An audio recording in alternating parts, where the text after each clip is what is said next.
ಸಮಸ್ತ ವೀಕ್ಷಕರಿಗೆ ನಮಸ್ಕಾರಗಳು.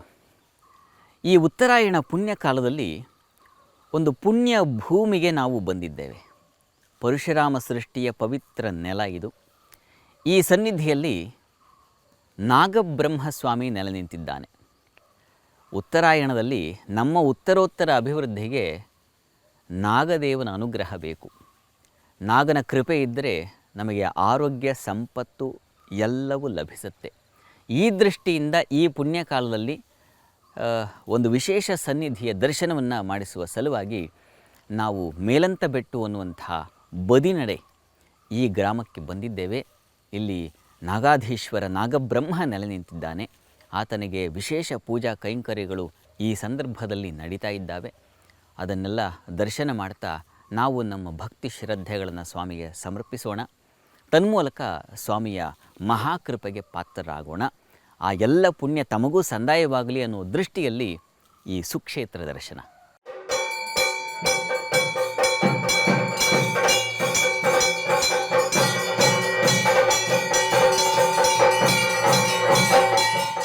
ದಕ್ಷಿಣ ಕನ್ನಡ ಜಿಲ್ಲೆಯ ಬೆಳ್ತಂಗಡಿ ಸಮೀಪದ ಮೇಲಂತಬೆಟ್ಟು ಗ್ರಾಮದಲ್ಲಿ ನೆಲೆಸಿರುವ ಶ್ರೀ ನಾಗಬ್ರಹ್ಮ ದೇವಸ್ಥಾನ ನಾಗಕ್ಷೇತ್ರಗಳಲ್ಲೇ ಅತ್ಯಂತ ಶ್ರೇಷ್ಠ ಸನ್ನಿಧಾನ. ಬೆಟ್ಟಾರಣ್ಯದ ಪ್ರಶಾಂತ ಪರಿಸರದಲ್ಲಿ ಪ್ರತಿಷ್ಠಾಪಿಸಲ್ಪಟ್ಟಿರುವ ನಾಗಬ್ರಹ್ಮ ಸನ್ನಿಧಾನ ಕಣ್ಮನಗಳಿಗೆ ದೈವೀ ರಮಣೀಯ ಭಾವವನ್ನು ಉಂಟು ಮಾಡುತ್ತದೆ.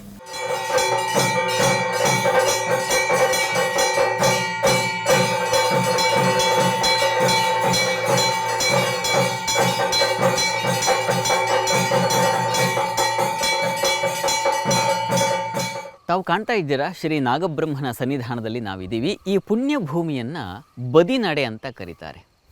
ಬದಿನಡೆ ಅಂತಂದರೆ ಪಕ್ಕಕ್ಕೆ ನಡಿ ಅಂತ. ಇಲ್ಲಿ ಒಂದು ಅಂತರಾರ್ಥ ಅಡಕವಾಗಿದೆ. ಇಲ್ಲಿಗೆ ಬಂದಂತಹ ಭಕ್ತಾದಿಗಳ ಪಾಪಗಳೆಲ್ಲ ಪಕ್ಕಕ್ಕೆ ಸರಿದು ಪುಣ್ಯವರ್ಧನೆಯಾಗುತ್ತೆ. ಹೀಗಾಗಿ ಈ ಕ್ಷೇತ್ರಕ್ಕೆ ಭಕ್ತಾದಿಗಳು ಬರ್ತಾರೆ. ಈ ದಿವಸ ನೆರವೇರ್ತಕ್ಕಂತಹ ಪೂಜೆ ಯಾವುದಿದೆ ಅದನ್ನು ದರ್ಶನ ಮಾಡಿದ್ರೆ, ಅದನ್ನು ಕಣ್ತುಂಬಿಕೊಂಡ್ರೆ, ಆ ಮಂತ್ರಗಳನ್ನು ಮನಸ್ಸಿಗೆ ತಂದುಕೊಂಡ್ರೆ ನಿಮ್ಮ ಪಾಪಗಳು ನಿಶ್ಚಿತವಾಗಿ ಪಕ್ಕಕ್ಕೆ ಸರಿದು ಪುಣ್ಯವರ್ಧನವಾಗುತ್ತೆ. ಈ ಕಾರಣದಿಂದ ಈ ಪುಣ್ಯಕ್ಷೇತ್ರ ದರ್ಶನ ತಮಗೂ ಒಂದು ವಿಶಿಷ್ಟವಾಗಿದೆ. ತಾವೆಲ್ಲ ಈ ಭವ್ಯ ಸನ್ನಿಧಾನದ ದರ್ಶನ ಪೂಜಾ ಕೈಂಕರ್ಯಗಳನ್ನು ಚತು ತಪ್ಪದೆ ಗಮನಿಸಿ.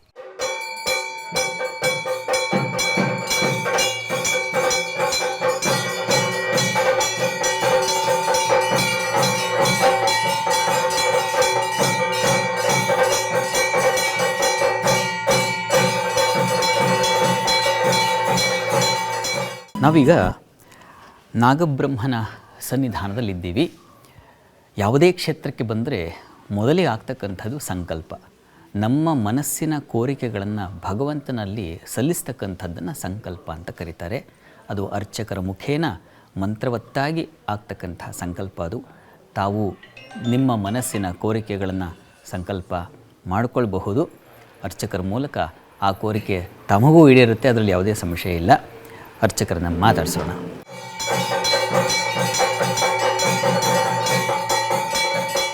ನಮ್ಮ ಜೊತೆಗಿದ್ದಾರೆ ಗೋಪಾಲಕೃಷ್ಣ ತಂತ್ರಿಗಳು. ಈ ಕ್ಷೇತ್ರವನ್ನು ಸುಮಾರು ವರ್ಷಗಳ ಕಾಲದಿಂದ ಪಾಲಿಸ್ಕೊಂಡು ಬರ್ತಾ ಇರತಕ್ಕಂಥ ಪ್ರಧಾನ ತಂತ್ರಿಗಳಿವರು. ನಮಸ್ಕಾರ. ತಾವು ಲೋಕ ಕಲ್ಯಾಣಾರ್ಥವಾಗಿ ಒಂದು ಭವ್ಯವಾದ ದಿವ್ಯವಾದ ಕೈಂಕರ್ಯಗಳನ್ನು ತೊಡಗಿದ್ದೀರಾ. ಏನೇನು ಕಾರ್ಯಕ್ರಮಗಳಿದೆ ಈ ದಿವಸ? ಮೊನ್ನೆ ಇವತ್ತಿಗೆ 70 ದಿನ ಆಯಿತು. ದಿನನಿತ್ಯ ಗಣಹೋಮ ಆಗ್ತಾ ಉಂಟು. 108 ದಿನ ಮುಂದುವರಿಸಬೇಕು ಅಂತ ಉಂಟು ದೇವರ ಅನುಗ್ರಹದಿಂದ. ವಿಶೇಷವಾಗಿ ಬಲಿ ಮಾಡಿ ಈ ಮಹಾಮಂಗಳಾರತಿ ಆಗಲಿಕ್ಕುಂಟು. ಆ ಸೇವೆಯನ್ನು ದೇವರ ಅರ್ಪಣೆ ಮಾಡಿ ಈ ಲೋಕ ಕಲ್ಯಾಣಾರ್ಥವಾಗಿ ಎಲ್ರಿಗೂ ಒಳ್ಳೆಯದಾಗಬೇಕು ಅಂತ. ಶ್ರೀ ಗುರುಭ್ಯೋ ನಮಃ. ಶ್ರೀ ಹರೇ ನಮಃ. ಓಂ ಯಾ ಫಲಿನೀರ್ಯಾಯ ವಿಷಯೋದಯೋ ಅಥರ್ವಣೋ ನಷ್ಟವೋ ಕರ್ಮಾರಂಭೆ ಪೂರ್ವರಣ್ಯಾಸೇ ವಿನಿಯೋಗಃ. ಓಂ ಯಾ ಫಲಿನೀರ್ಯಾ ಶ್ರೀ ಹರಯೇ ನಮಃ. ಪ್ರಾರ್ಥನಾಂ ಸಮರ್ಪಯಾಮಿ. ದೇವರ ಸನ್ನಿಧಾನದಲ್ಲಿ ಶಾಸ್ತ್ರದಲ್ಲಿ ದೇವರಿಗೆ ಯಾವುದು ಪ್ರಿಯವಾಗಿದೆ ಅಂತ ಹೇಳಿದ್ದಾರೋ ಅಂತಹ 2 ತೆಂಗಿನಕಾಯಿ, ಬಾಳೆಹಣ್ಣು, ಪುಷ್ಪ, ತುಳಸಿ ಇತ್ಯಾದಿಗಳನ್ನು ದೇವರ ಪಾದಾರದಲ್ಲಿ ಇಟ್ಟುಕೊಂಡು ಶುಭ ಕೆಲಸವನ್ನು ಮಾಡಲಿಕ್ಕೆ ಮುಂದೆ ಹೋಗತಕ್ಕಂತಹ ವಿಚಾರಾದಿಗಳು. ಎಷ್ಟೋ ರೀತಿಯಾದಂತಹ ತೊಂದರೆಗಳಿದ್ದರೂ ಕೂಡ ಅದನ್ನು ದೇವರು ಪರಿಹಾರ ಮಾಡಿಬಿಡಬೇಕು. ತಂದಂತಹ ಸಾಮಗ್ರಿಗಳಲ್ಲಿ ಮಾಡತಕ್ಕಂತಹ ಪೂಜೆ ಮಾಡತಕ್ಕಂತಹ ಸಂದರ್ಭದಲ್ಲಿ ಮನುಷ್ಯರಾದ ಕಾರಣ ನಮ್ಮ ಮನಸ್ಸಿನಲ್ಲಿ ಇರತಕ್ಕಂತಹ ಭಕ್ತಿಯಲ್ಲಿ ಏನಾದರೂ ತೊಂದರೆ ಇದ್ದರೆ ಅದನ್ನು ಖಂಡಿತವಾಗಿಯೂ ದೇವರು ಪರಿಹಾರ ಮಾಡಿಕೊಡಲಿ.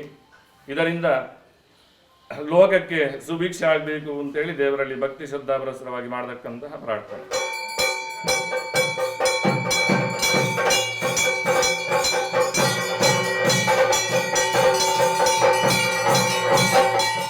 ಇಲ್ಲಿ ನೆಲೆಸಿರುವ ನಾಗಬ್ರಹ್ಮ ಇಡೀ ನಾಗಕುಲದ ದೇವತೆಗಳಿಗೆ ಅಧಿದೇವತೆ.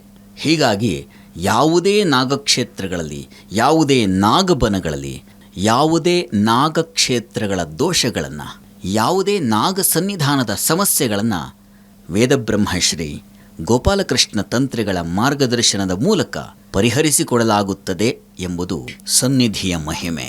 ಸಕಲ ನಾಗದೋಷಗಳಿಗೂ ಪರಿಹಾರ ಕ್ಷೇತ್ರವಾಗಿರುವ ಕಾರಣದಿಂದಲೇ ಈ ಕ್ಷೇತ್ರವನ್ನು ನಾಗಬ್ರಹ್ಮ ಕ್ಷೇತ್ರ ಅಂತ ಕರೀತಾರೆ. ಬಹಳ ವಿಶೇಷವಾದ ಮೂರ್ತಿಯನ್ನು ತಾವು ಕಾಣ್ತಾ ಇದ್ದೀರಾ.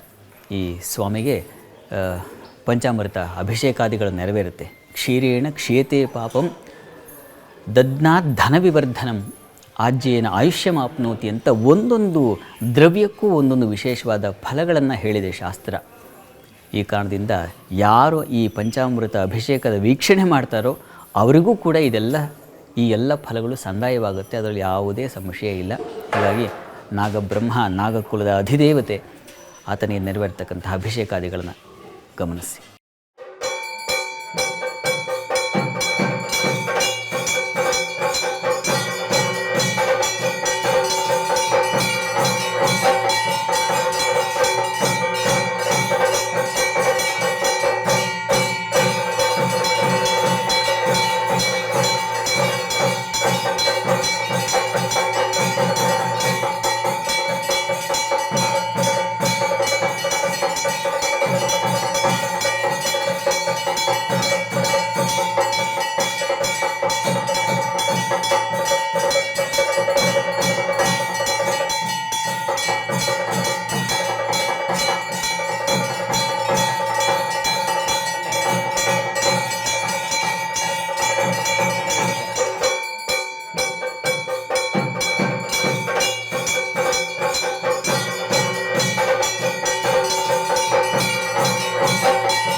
ನಮಗೆ ಕಣ್ಣಲಿಕ್ಕೆ ಕಾಣುವಂಥದ್ದು ನಾಗ ಬ್ರಹ್ಮದೇವರ ಒಂದು ವಿಗ್ರಹ ಇದೆ. ಅದು ನಮಗೆ ಅನುಗ್ರಹ ಮಾಡುವುದು ಹೇಗೆ ಅಂತ ಹೇಳಿದರೆ, ಅದರ ಹಿಂದಿರುವಂತಹ ವಿಶೇಷವಾದಂತಹ ಹುತ್ತ. ಪ್ರತ್ಯಕ್ಷ ನಾಗ ಒಳಗಿಂದ ಎಲ್ಲ ಪರಿಪೂರ್ಣವಾಗಿ ಶಕ್ತಿಯನ್ನು ಆ ಬಿಂಬದ ಮುಖಾಂತರವಾಗಿ ನಮಗೆಲ್ಲ ಅನುಗ್ರಹ ಮಾಡ್ತಾ ಇದ್ದಾರೆ.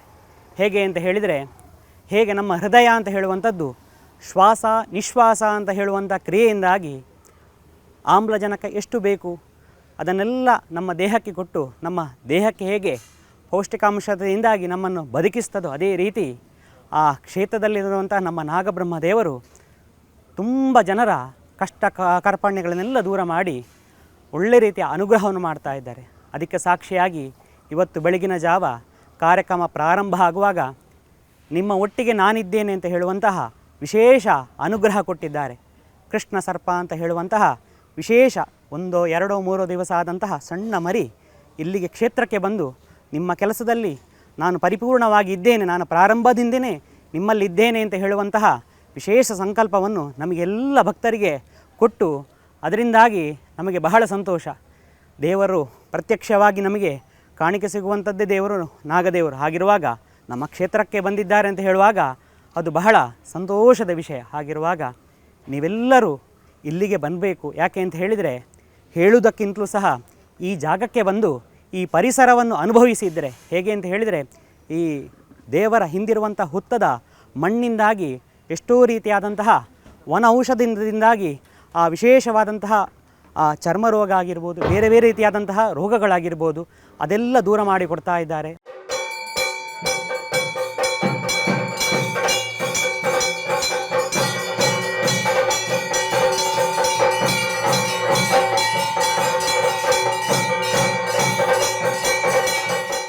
ನಾಗಪ್ರತಿಷ್ಠೆ, ಸರ್ಪದೋಷ ನಿವಾರಣೆ, ಜಾತಕದಲ್ಲಿ ಸೂಚಿಸಲಾಗುವಂಥ ನಾಗಹತ್ಯ ದೋಷ, ರಾಹು ಸಂಬಂಧಿತ ದೋಷಗಳು ಯಾವುದೇ ಇರಲಿ, ಆ ಎಲ್ಲ ನಾಗ ಸಂಬಂಧಿ ಸಮಸ್ಯೆಗಳಿಗೆ ಈ ಕ್ಷೇತ್ರದಲ್ಲಿ ಪರಿಹಾರವನ್ನು ಕಂಡುಕೊಳ್ಳಬಹುದು.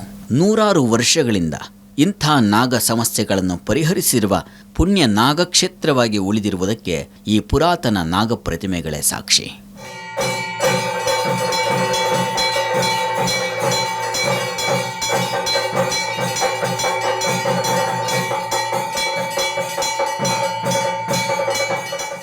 ಇಲ್ಲಿ ವಿಶೇಷವಾದಂತಹ ಬನದಲ್ಲಿ ನಾಗ ಪ್ರತಿಷ್ಠಾಪನೆಗಳನ್ನೆಲ್ಲ ಮಾಡಿ ಇಷ್ಟು ನಾಗನ ಶಿಲಾಮಯ ಕಲ್ಲುಗಳು ನಾಗದೇವರ ಒಳಗಿತ್ತು. ಅದನ್ನೆಲ್ಲ ಜೀರ್ಣೋದ್ಧಾರ ಸಮಯದಲ್ಲೆಲ್ಲ ನಾಗನ ಬನದಲ್ಲಿ ಪ್ರತಿಷ್ಠಾಪನೆ ಮಾಡಿದ್ದಾರೆ. ಅದೇ ರೀತಿ ಆ ನಾಗದೇವರ ವಿಶೇಷವಾದಂತಹ ಅನುಗ್ರಹ ಈ ಕ್ಷೇತ್ರದಲ್ಲಿ ಆಗ್ತಾ ಇದೆ.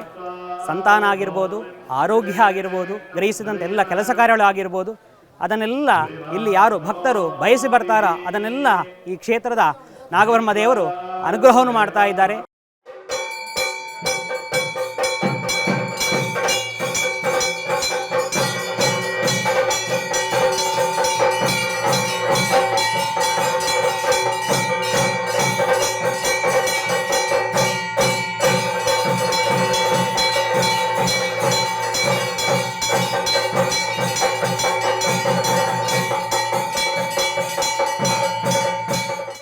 ಇಂಥ ಕ್ಷೇತ್ರದ ಬಲವರ್ಧನೆಗಾಗಿ ವೇದಬ್ರಹ್ಮ ಶ್ರೀ ಗೋಪಾಲಕೃಷ್ಣ ತಂತ್ರಿಗಳು 108 ದಿನಗಳ ಸುದೀರ್ಘ ತಪಸ್ಸನ್ನಾಚರಿಸಿ ನಾಗನಿಗೆ ಹಲವು ಬಗೆಯ ಪುಷ್ಟಿವರ್ಧಕ ಕೈಂಕರ್ಯಗಳನ್ನು ಕೈಗೊಂಡಿದ್ದರು. ಗಣಪತಿ ಹೋಮ, ನಾಗತನು ತರ್ಪಣ, ಚತುಃಪವಿತ್ರ ನಾಗಮಂಡಲ ಸೇರಿದ ಹಾಗೆ ಹಲವು ವಿಶಿಷ್ಟ ತುಷ್ಟಿ ಪುಷ್ಟಿ ಕಾರ್ಯಕ್ರಮಗಳನ್ನು ಈ ಕ್ಷೇತ್ರದಲ್ಲಿ ನೆರವೇರಿಸಲಾಯಿತು. ಕೇವಲ ಕ್ಷೇತ್ರ ಬಲವರ್ಧನೆಯಷ್ಟೇ ಅಲ್ಲ, ಬಂದ ಭಕ್ತರಿಗೂ ಅಭೀಷ್ಟ ಫಲಸಿದ್ಧಿದಾಯಕವಾಗಿತ್ತು. ಕಲೌ ದುರ್ಗಾ ವಿನಾಯಕವು ಆರಾಧನಂ ಯಃ ಕರೋತಿ ತಸ್ಯ ಸರ್ವಪಾಪ ನಾಶನಂ ಭವತಿ ಅಂತ ಒಂದು ಮಾತಿದೆ. ತುಂಬ ಪ್ರಸಿದ್ಧವಾದ ಮಾತು. ಏನಿದ್ರ ಅರ್ಥ ಅಂತಂದರೆ, ಕಲಿಯುಗದಲ್ಲಿ ದುರ್ಗಾ ವಿನಾಯಕರನ್ನ ಸ್ಮರಣೆ ಮಾಡಿದ್ರೆ ಸಾಕು, ಸರ್ವಪಾಪಗಳು ವಿನಾಶವಾಗಿಬಿಡುತ್ತೆ ಅಂತ. ಆ ದೃಷ್ಟಿಯಲ್ಲಿ ಈ ನಾಗ ಸನ್ನಿಧಾನದಲ್ಲಿ ಗಣಪತಿಗೆ ಅಷ್ಟದ್ರವ್ಯ ಹವನವನ್ನು ತಂತ್ರಿಗಳು ನೆರವೇರಿಸ್ತಾ ಇದ್ದಾರೆ. ಈ ಯಜ್ಞ ಕಾರ್ಯಗಳಲ್ಲಿ ತಾವು ಕಣ್ಮನಗಳ ಮೂಲಕ ಪಾಲ್ಗೊಂಡು ಗಣಪತಿಯ ಕೃಪೆಗೆ ಪಾತ್ರರಾಗಿ.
ಇದು ಏಷ್ಯಾನೆಟ್ ನ್ಯೂಸ್ ನೆಟ್ವರ್ಕ್ ಪ್ರಸ್ತುತಿ.